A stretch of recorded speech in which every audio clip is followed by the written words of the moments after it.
بسم اللہ الرحمن الرحیم. السلام علیکم.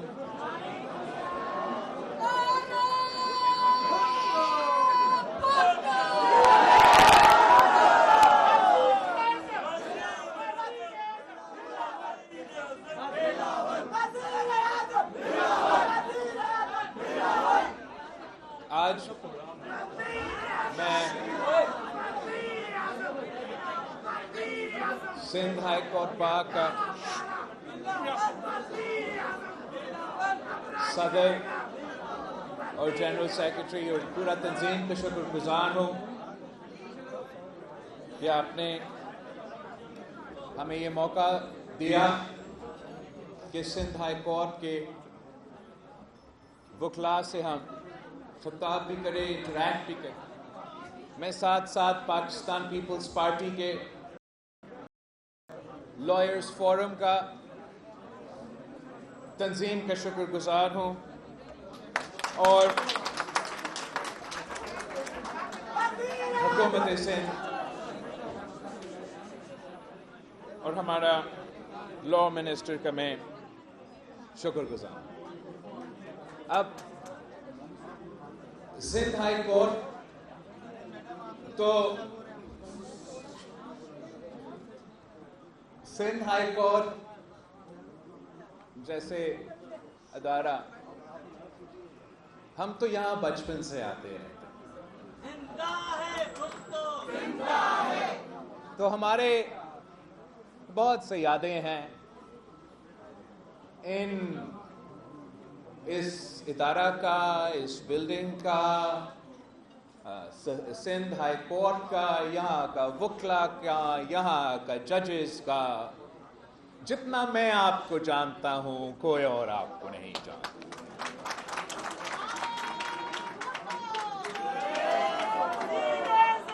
ہمارا تعلق تو آج سے نہیں ہے، 3 نسلوں سے ہے، 3 نسلوں سے ہیں. تب تک تو آپ ایک دوسرے کو پہچانتے ہو، جانتے ہو، اندر اور باہر سے جانتے ہو نا. میں تو اس خاندان سے، اس جماعت سے تعلق رکھتا ہوں جس نے سرزمین بے آئین کو آئین دیا. وہ اسلامی وفاقی جمہوری آئین دیا اور ہم 3 نسلوں سے آئین سازی کرتے آ رہے ہیں. ہم یہ کام بھی سب سے زیادہ جانتے ہیں.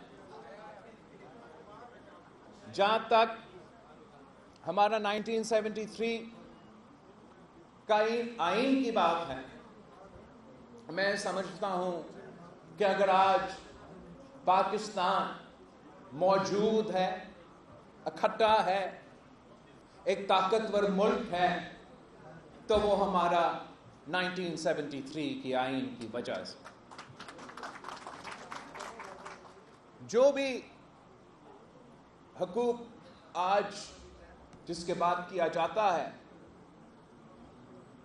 Minority rights, women's rights, press freedoms, labour rights, وہ آپ کی اسی آئین کی وجہ سے آپ کو یہ ملتا ہے.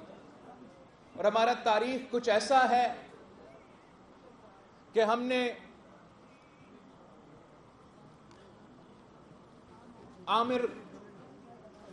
آمرانہ دور بھی دیکھے. ہم نے دیکھا ہے کہ کیسے آپ کا خون، پسینے اور محنت، آپ کا 3/3 کنسنسس کے پاس یا تقریباً مکمل کنسنسس کے پاس کیا گیا 1973 کی آئین ایک آنکھ کی لرزش سے اور ایک ہونٹ کی جنبش سے اڑا دیا جاتا ہے. ہم نے دیکھا کہ کس طریقے سے ہمارا آنریبل جج صاحبان عامر کو یہ کام کرنے دیتا ہے. 10 سال، 11 سال وہ جمہوریت ہی بھول جاتے ہیں، آئین بھول جاتے ہیں، قانون بھول جاتے ہیں، اور سارا اختیار ایک آمر کو دیا جاتا ہے. پھر ایک نہتی لڑکی نکلی، اسی عامر کے خلاف ڈٹ کے کھڑی ہوئی، 30 سال جدوجہد کی، اسی 1973 کی آئین کی بحالی کے لیے، اور اس جدوجہد میں وہ کامیاب بھی ہوئی۔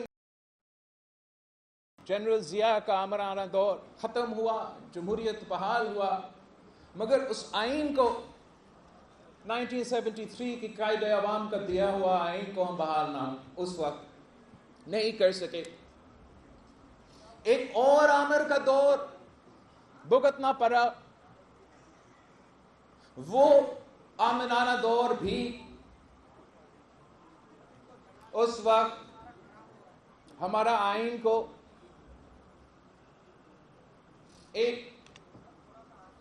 کاغذ کا ٹکڑا سمجھ کے پھاڑا گیا، اور جو اس سے سب سے شرمناک افسوس، اس سے بھی زیادہ بری بات، کہ جج صاحبان نے اجازت دی اس آمر کو آئین قبول کر، جمہوریت قبول کر، اپنا ذمہ داریاں بھول کر کہ صاحب آپ آ جائے اور ایک بار پھر ہمارا آئین میں ترمیم کر لے۔ اور ہم نے دیکھا کہ ایک بار پھر وہی شہید محترمہ بے نظیر بھٹو، جمہوریت کی بحالی، اپنی والد قائد عوام شہید ذوالفقار علی بھٹو کا دیا ہوا اسلامی جمہوری وفاقی آئین کا بحالی کی جدوجہد لڑتی رہی۔ جب وہ جدوجہد لڑتی رہتی تھی اور ہمارا پیشیاں Sindh high court, Lahore high court,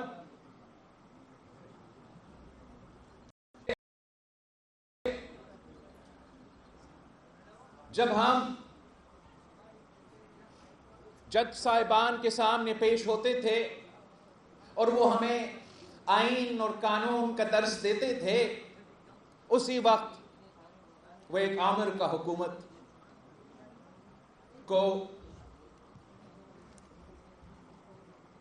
جگہ میں موجود تھا۔ نہ کسی کو آئین، نہ کسی کو قانون کا کوئی پرواہ۔ ہمیں کہا جاتا تھا کہ آپ تو کرپٹ ہو، آپ اتنے کرپٹ ہو کہ آپ پہ آئین اور قانون لاگو ہی نہیں ہوتا۔ مطلب سوچو، آپ اتنا کرپٹ ہو کہ آپ کو 11 سال بغیر کوئی سزا جیل میں بیٹھنا پڑے گا۔ ایک ہاتھوں سے سلوٹ مارا، اور اسی وقت ایک سیاستدان کو 11 سال جیل میں رکھا گیا تاکہ اب اس نہتی لڑکی کو بلیک میل کر سکے۔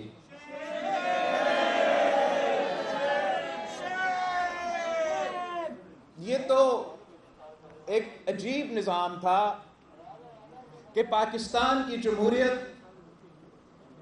کا ہمارا نظام ایسا ہے کہ ہم صرف ایک پی سی او جج برداشت کر سکتے۔ ایک دفعہ آپ پی سی او کا اوتھ لے سکتے ہو، دوسری دفعہ اگر آپ پی سی او کا اوتھ لیتے ہو تو مسئلہ جمہوریت کا مسئلہ، عدالت کا، آزادی کا مسئلہ۔ پہلی دفعہ تو صحیح ہے، دوسری دفعہ تو چیف تیرے جان نثار بے شمار بے شمار۔ دوسری دفعہ ہوتا ہے تو وہ تو بہت ہی زیادہ ہمارا برداشت سے باہر۔ پہلی دفعہ تو صحیح، دوسری دفعہ تو برا۔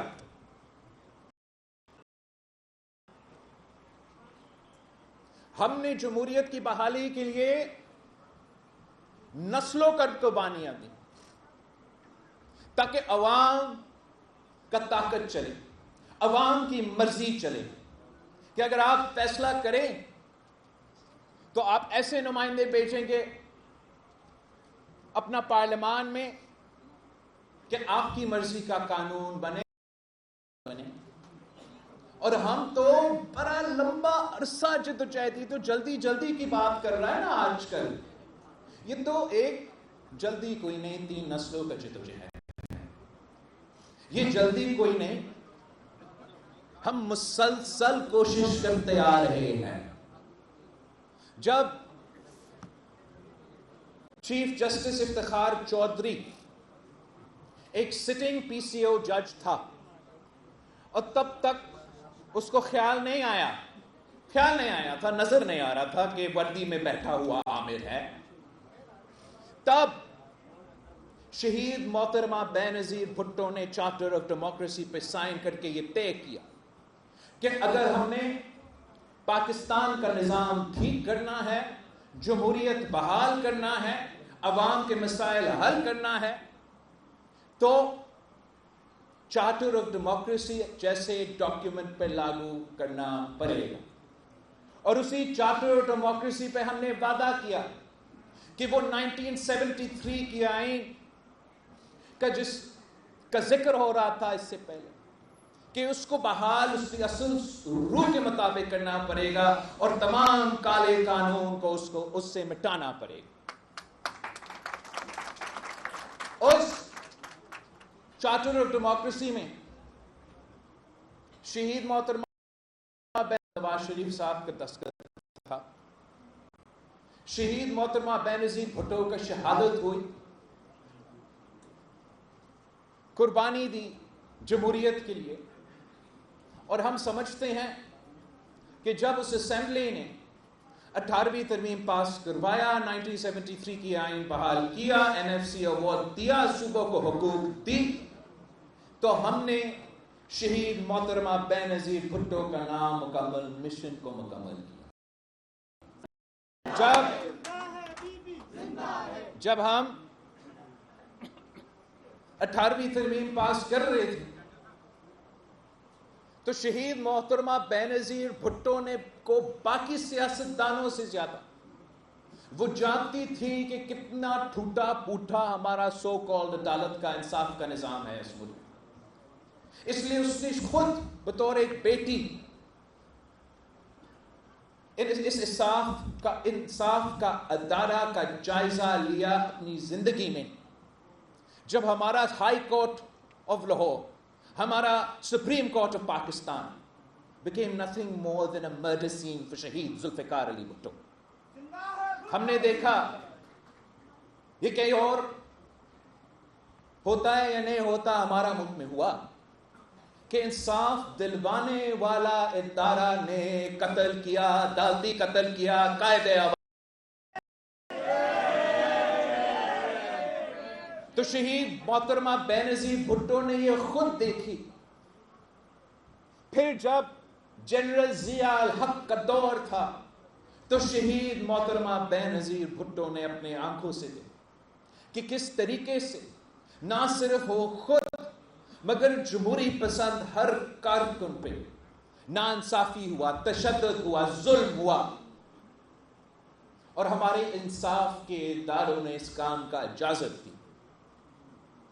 شہید محترمہ بے نظیر بھٹو کو سب سے زیادہ معلوم تھی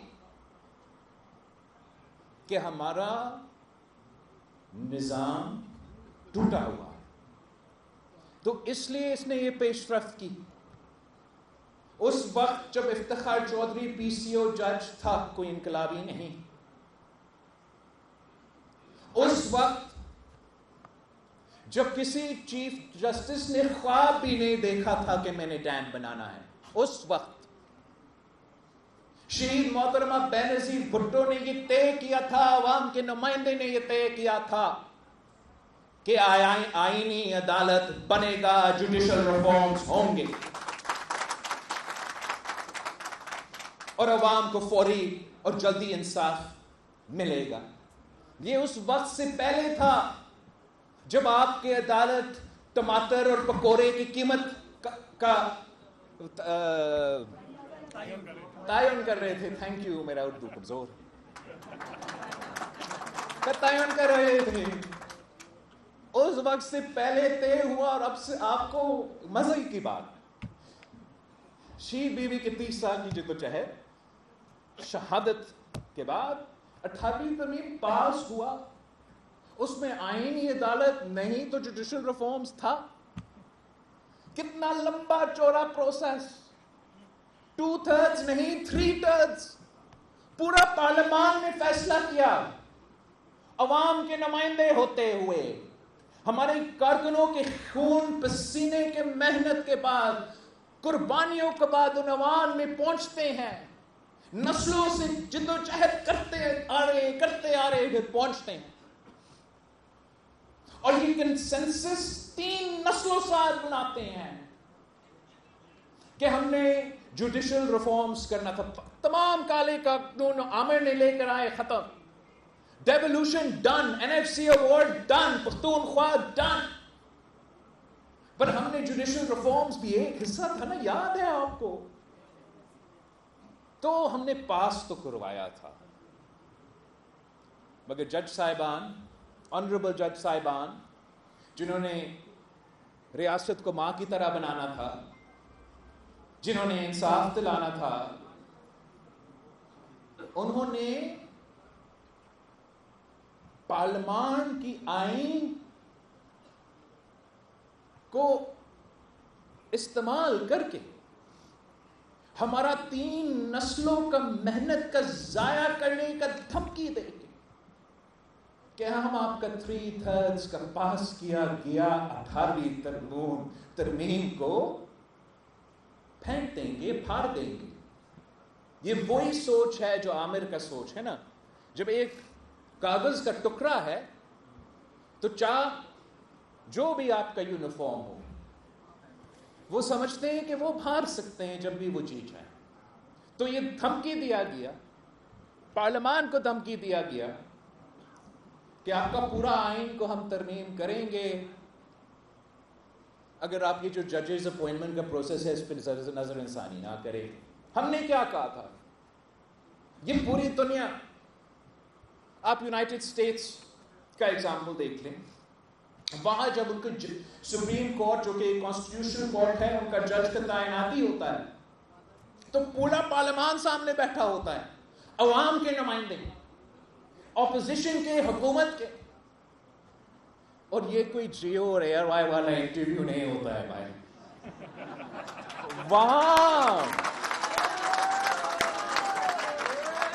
وہاں جو سوالات کیے جاتے ہیں عوام کے نمائندے میں، یہ طاقت ہوتا ہے.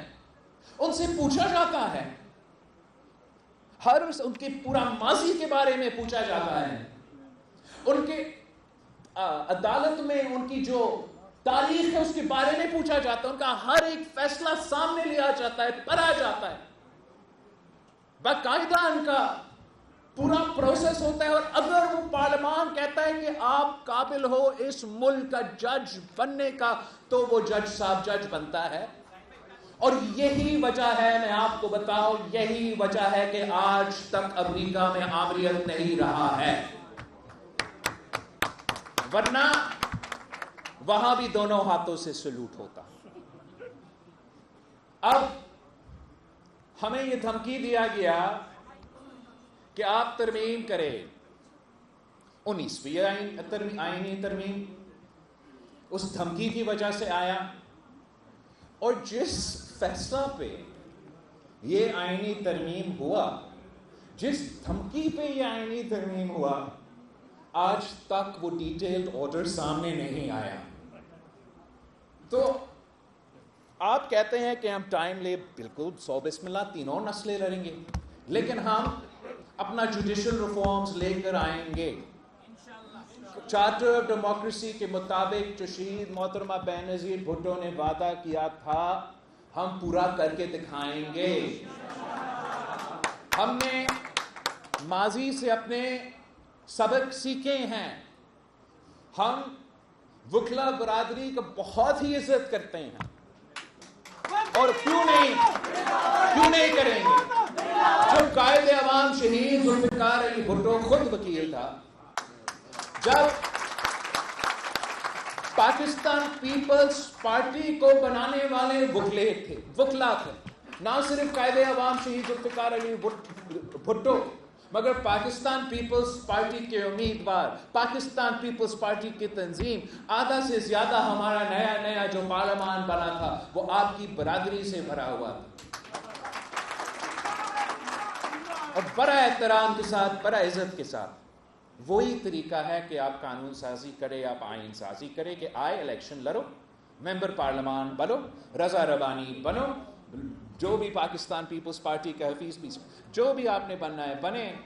مگر قانون سازی اور آئین سازی عدالت کے تھرو نہیں ہو سکتا. یہ نہیں ہو سکتا ہے کہ ہم آئین بنائیں، ہم موجود ہیں، اگر کوئی کنفیوژن ہے، یہ ایسا نہیں کہ 200 سال پرانا نا، 2000 ایٹ لیسٹ 18ویں ترمیم کے جنہوں نے بنایا وہ موجود ہے، آپ ان سے پوچھ سکتے ہیں. مگر خود 184 کے نام پہ، 186 کے نام پہ جج صاحبان نے اپنے آپ کو طاقت دیا ہے کہ وہ آئین سازی کر سکتے. آئین یہ نہیں کہتا ہے کہ جو ہم نے لکھا، آئین کہتا ہے کہ جو ان کی مرضی ہے. اور this is now proved beyond a reasonable doubt in Pakistani politics. Look at the last 15 years if you're not going to look at the last 70 years. Our judicial system is broken. آپ اگر lawyer بنے تو اس لیے کہ آپ عوام کو انصاف دیں. کتنے پینڈنگ کیسز ہے اس عدالت کے سامنے؟ کتنا دیر تک مجھے تو 45 ایئرز انصاف کرنا پڑا، انتظار کرنا پڑے قائد عوام شہید ذوالفقار علی بھٹو کا قتل کیس میں. وہاں بھی ہمیں بتایا گیا کہ 10A کی وجہ سے جو ہے ماضی کی غلطیاں کو اس طریقے سے درست نہیں کیا جا سکتا. چلے پھر بھی ایک بہت بڑی تاریخی کامیابی ہمیں 45 ایئرز بعد ملا تھا. جو آپ نے اس کیس کا سنا ہے جہاں 2 بھائیوں کو یہ قتل میں کا جرم دیا گیا، ان کو ایکسیکیوٹ بھی کیا گیا، اور سالوں بعد اس پتہ چلا کہ وہ بے گناہ تھے اور ان کو باعزت بری ہو گیا. آپ نے سنا وہ کیس جہاں ایک غریب عورت تقریباً 50 سال جدوجہد کرتی رہی اپنی وراثت کے لیے. بہت شکر گزار ہیں ہم اعلیٰ عدلیہ کے 50 سال بعد اس عورت کو شاید انصاف مل رہا ہے. مگر مانیں کہ جس کام کے لیے، جس ذمہ داری کے لیے آپ ادھر بیٹھے ہو، آج کل وہ ذمہ داری پورا نہیں ہو رہا. اور اگر ہم چاہتے ہیں کہ اس عدالتی نظام کو طاقتور بنائیں، اگر ہم چاہتے ہیں کہ ہمارے شہریوں کو فوری اور جلدی انصاف ملے، اگر ہم چاہتے ہیں کہ کسی صوبوں کے درمیان کوئی فرق نہ رہے، اور یہ سب سے اہم بات ہے، تو پھر آئینی عدالت، آئینی وفاقی عدالت ضروری ہے، مجبوری ہے. اب آپ اس لحاظ سے دیکھ لیں کہ ہمارا جو پارلیمانی نظام ہے وہاں بھی وفاق کا بیلنس رکھنے کے لیے تمام صوبوں کو ایک پار پہ رکھنے کے لیے ایک تو obviously آپ کا نیشنل اسمبلی ہے جہاں ڈائریکٹلی الیکٹڈ ممبرز ہیں، اور دوسرا ہم نے سینٹ آف پاکستان، ایک ہاؤس آف دا فیڈریشن ان کے اوپر بٹھائے ہیں کہ وہاں تمام صوبے کے برابر کا نمائندگی ہو، تاکہ کسی ایک صوبہ کسی دوسرا صوبہ پہ حاوی نہ ہو سکے. نظام میں ہم نے میں آج یہاں نہیں آیا ہوں کسی حکومت کا بل کا حمایت کرنے کے لیے یا کسی حکومت کی ترمیم کے بارے میں بات کرنے کے لیے. میں اگر آیا ہوں تو Pakistan Peoples Party of charter of democracy اور ہمارا very simple, very focus proposal کہ آئینی عدالت اور جوڈیشل اپوائنٹمنٹس میں ریفارم، میں وہ براڈر پرسپیکٹو میں. تو اس پرسپیکٹو میں جب ہم کہتے ہیں کہ آپ کو وفاقی عدالت بنانا پڑے گا تو اس وفاقی عدالت میں ہر صوبہ کا برابر کا نمائندگی ہوگا. اس وفاقی عدالت کا چیف جسٹس روٹیشن پہ ہوگا اور ہر صوبہ کو باری ملے گا کہ اپنا چیف جسٹس کا نمائندگی. اگر آپ مانتے ہو اس بات کا نا کہ پینڈنگ کیسز ہے، آپ مانتے ہیں اس بات کا کہ ہمارا جو سپریم کورٹ میں پٹیشنز ہے، جو کیسز پینڈنگ ہیں، ان میں 15% of cases will be of a constitutional nature or a political nature, and the rest of the cases وہ عوام کے کیسز ہے، وہ عام آدمی کا کیسز ہے، وہ قتل ہوا ہے، وہ ڈکیتی ہوا ہے، وہ زیادتی ہوا ہے، وہ فراڈ ہوا ہے، وہ وراثت کا کیس ہے. اب جو ہمارا عدالتی نظام ہے، آپ خود جائزہ لیں، وہ 15% جو سیاسی کیسز ہے وہ 90% ان کا ٹائم لیا جاتا ہے. اب اگر ہم چاہتے ہیں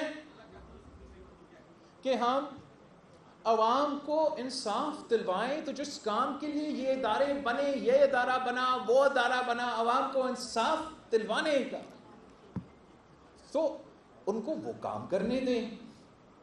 اور جہاں تک آئینی فیصلے ہیں، جہاں تک زیادہ تر سیاسی فیصلہ ہے، تو جیسے ہم نے ماضی میں طے کیا ویسے ہی ہم انشاءاللہ تعالی آئینی عدالت بنائیں گے.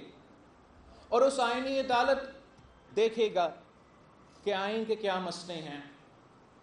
وہ آئینی عدالت دیکھے گا کہ جو سیاسی کیسز ہے اور جو آپ کا کام ہے، جو آپ کے کلائنٹس کا کام ہے، وہ کام ہمارا جوڈیشری اور جوڈیشری کا نظام کرتا رہے گا. میں بالکل اس بات پہ یقین رکھتا ہوں کہ ان پٹ لینا چاہیے. ہم تو آج سے نہیں، افتخار چودھری کا زمانہ سے ان پٹ لیتے آ رہے ہیں. آپ ہر سپریم کورٹ بار کا الیکشن دیکھیں، ہر تقریر دیکھیں، عاصمہ جہانگیر کا کانفرنس دیکھیں، اب فرحت اللہ بابر ہو، رضا ہو، باقی جو ہم جوڈیشری ریفارمز کی سیمینارز کرتے رہے وہ ان کا آؤٹ پٹ دیکھیں. ہر کسی تقریر میں ہمارا کانسٹیٹیوشنل کورٹ کا ذکر ہے، ہمارا جوڈیشل ریفارم کا ذکر ہے. یہ کوئی نیا چیز نہیں ہے، یہ ان لوگوں کے لیے نئی بات ہے جن کے لیے تاریخ یہ اپریل 2021 سے شروع ہو جاتا ہے اور عدم اعتماد سے شروع ہو جاتا ہے. جن کے لیے تاریخ 1947 سے شروع ہوتا ہے پاکستان، ان کے لیے یہ بہت ہی پرانا مطالبہ ہے. For the legal fraternity and for the political, the development of jurisprudence in Pakistan, دو میجر constitutional sections پہ میں بات کرنا چاہوں گا. ایک 58(2)B اور دوسرا 63(A). جہاں تک 58(2)B ہے، آپ کو معلوم ہے کہ یہ ایسا آئین میں ایک ہتھیار تھا جس کو استعمال کیا گیا اور جمہوری حکومتوں کو گھر بھیجا گیا غیر جمہوری طریقے سے. اور اس کے خلاف بھی ایک جدوجہد کے بہت لمبا جدوجہد رہا اور آخر کار ہم نے اس کالا قانون کو آئین سے ہٹا دیا. افسوس کے ساتھ کہ وہی 58(2)B کا پاور عدالت نے اپنے پاس رکھ لیا. اور آپ نے دیکھا کس طریقے سے کہ چاہے وہ یوسف رضا گیلانی صاحب ہو، چاہے وہ میاں محمد نواز شریف صاحب ہو، جو عوام کا طاقت تھا جس کو ہم نے سمجھا 58(2)B کو ہم نے ہٹا کے صدر سے لے لیا، واپس پارلیمان کو عوام کو دلوا دیا، عدالت نے وہ طاقت استعمال کرنا شروع کر دیا. جب خان صاحب کی حکومت کے خلاف ہم تحریک چلا رہے تھے تو ہمارے اتحادیوں میں سے، ہمارا پارٹی میں سے، لوگوں میں سے یہ ضرور مطالبہ تھا کہ فلاں ایشو پہ کورٹ جائیں، فلاں ایشو پہ کورٹ جائیں، فلاں ایشو پہ آپ کورٹ جائیں، وہاں سے ہم اس کو نکال سکیں گے۔ مگر پاکستان پیپلز پارٹی کا موقف یہی تھا کہ ہم عدالت کے دروازے کے تھرو، عدالت کا یہ 58(2)B کا اختیار کے ساتھ اس کو گھر نہیں بیچنا چاہتے ہیں، نہ ہمارا موقف یہ تھا کہ وہاں دیکھنے کے بجائے، یہاں دیکھنے کے بجائے آپ پارلیمان پہ زور دیں۔ عدم اعتماد واحد جمہوری پارلیمانی طریقہ ہے پوری دنیا میں کہ آپ کسی بھی منتخب وزیر اعظم کو اگر گھر بھیجنا چاہے تو وہ عوام الیکشن میں کر سکتا ہے یا ان کے نمائندے پارلیمان کے تھرو کروا سکتے ہیں، نہ کوئی جنرل نہ کوئی جج کے پاس اختیار ہے۔ مگر افسوس کے ساتھ کہنا پڑتا ہے، آپ سب نے ایکسپیرینس کیا کہ پاکستان کی تاریخ میں یا کسی عالم نے یہ استعمال کیا یا کسی جج صاحب نے استعمال کیا، ہم نے ایک دفعہ اس ملک کی تاریخ میں عدم اعتماد کے تھرو ایک وزیر اعظم کو گھر بھیجا۔ اس سے پہلے جب 18ویں ترمیم کر رہے تھے تو ہم نے 63A کا ڈیفینیشن میں اضافہ اس لیے کیا کہ پاکستان پیپلز پارٹی کے خلاف یہ جوڑ توڑ کی سیاست ہوتا تھا، کبھی IGI کی شکل میں، کبھی پیراسائٹس کی شکل، پیٹریٹس کی شکل میں، کبھی کسی نہ کسی شکل میں یہ ہمارے، تو یہ کنسنسس جب بنا کہ فلور کراسنگ کو کمبیٹ کرنے کے لیے آپ پارلیمان کے ممبرز کو پارٹی لائن طے کرنے کا ہدایت پہ پابند ہوں گے۔ اگر وہ فیصلہ کرتے ہیں کہ پارلیمانی لائن کسی بھی وجہ سے کہ وہ پارلیمان پارٹی لائن کے خلاف جانا چاہتے ہیں تو پھر ان کو وہ ووٹ استعمال کرتے ہیں، کاؤنٹ کیا جاتا ہے اور پھر ان کو بائی الیکشن لڑنا پڑتا ہے عوام سے۔ ان عوام جنہوں نے اس پارٹی کے نشان پہ ان کا منتخب کیا، ان سے پوچھنا پڑے گا کہ کیا میرا ووٹ صحیح تھا یا غلط تھا۔ اس طریقے سے ہم نے فلور کراسنگ کے لیے ایک پابندی بھی لگایا اور پارلیمان میں ووٹ کی طاقت کو اور پارلیمان کی اور پارلیمانٹیرینز کی آزادی بھی رکھا۔ نہ کم بیک عدالت نے فیصلہ کیا کیا، 63A کا جب فیصلہ کیا جا رہا تھا، آپ میں سے کوئی مجھے بتائے کہ کیا کسی نے آئین پڑھا؟ جب 63A کا فیصلہ لکھا جا رہا کوئی وہ آئین پڑھا یا کوئی کسی نے یہ سوچا کتنا بڑا ہم فیصلے سنانے جا رہے ہیں، کسی سے پوچھ لے جس نے وہ آئین لکھا کہ کیا آپ کا مطلب تھا۔ جب آپ پڑھتے ہو 63A کو ان دا کانسٹیٹیوشن، کیا کوئی کنفیوژن ہے کہ ہونا کیا ہے یا کیا نہیں ہونا ہے؟ عدالت نے یہ اختیار اپنے پاس لے لیا کہ آئین میں ترمیم وہ کر سکتے ہیں، ہم نہیں، اور انہوں نے 63A کے فیصلے میں آئین کا ترمیم کرنا کہ جو آپ نے لکھا وہ نہیں، اب ہمارا مرضی۔ اور مرضی کیا تھا؟ مرضی یہ تھا کہ PDM کا پنجاب حکومت نہ بنے، مرضی یہ تھا کہ PDM کا پنجاب حکومت نہیں ہوگا تو الیکشنز میں اثر ہوگا، خاص طور پہ صوبہ پنجاب میں، اور جیسے آپ سب کو پتہ ہے پنجاب کے اپنی۔ اور وہ فیصلہ کیا تھا؟ فیصلہ یہ تھا کہ آپ ووٹ پارٹی لائن کے خلاف نہیں دے سکتے، دیتے ہو تو گنا نہیں جائے گا، دیتے ہو گنا نہیں جائے گا، پھر بھی کرتے ہو تو نااہل کیا جائے گا۔ بتائیں مجھے کون سی آئین، کون سی جمہوریت، کون سی رول آف لا کے مطابق یہ فیصلے دیے جا رہے ہیں؟ اب آپ ہمیں کہیں کہ آئینی عدالت نہیں، کانسٹیٹیوشنل بینچ، آپ اپنا 13 ججز کی ویکنسی سندھ ہائی کورٹ کیوں نہیں بھر جا رہا؟ کیوں نہیں؟ سیاستدانوں کی وجہ سے، یا اس لیے ہمارا بردر ججز جو ہے وہ ایک دوسرے سے ہاتھ ملانے کافی دیر سے نہیں ہاتھ ملا رہے ہیں؟ بات کی بات۔ یہ نہ صرف آپ کی عدالت کا مسئلہ ہے. کتنے ویکنسیز ہے لاہور ہائی کورٹ میں؟ 24.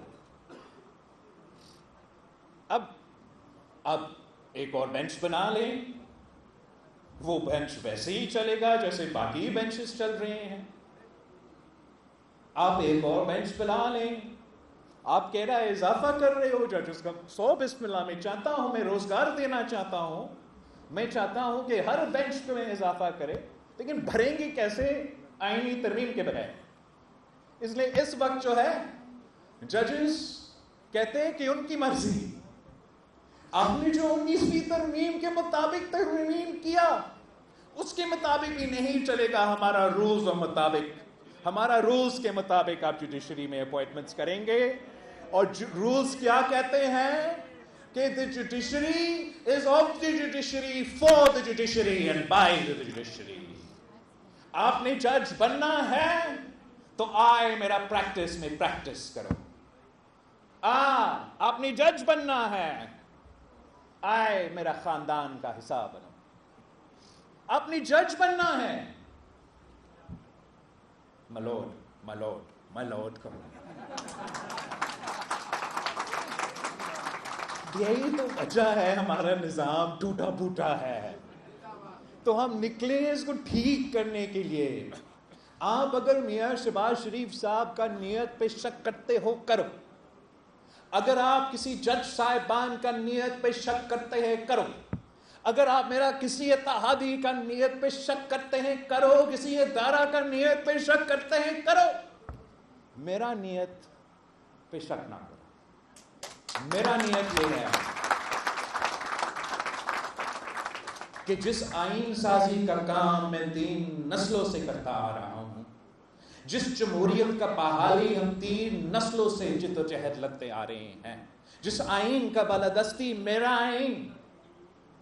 آئین کا بالادستی کا جدوجہد کوئی اور لڑے گا نہیں سر, ہم لڑیں گے.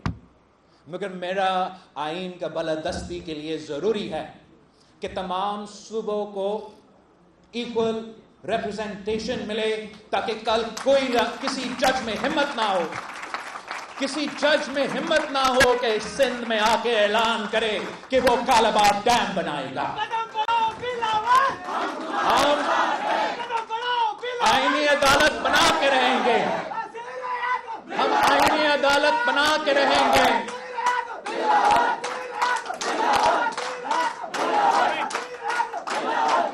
ہم آئینی عدالت بنا کے رہیں گے تاکہ کسی اور وزرائے اعظم کو تخت تاج پہ نہ چلایا جائے.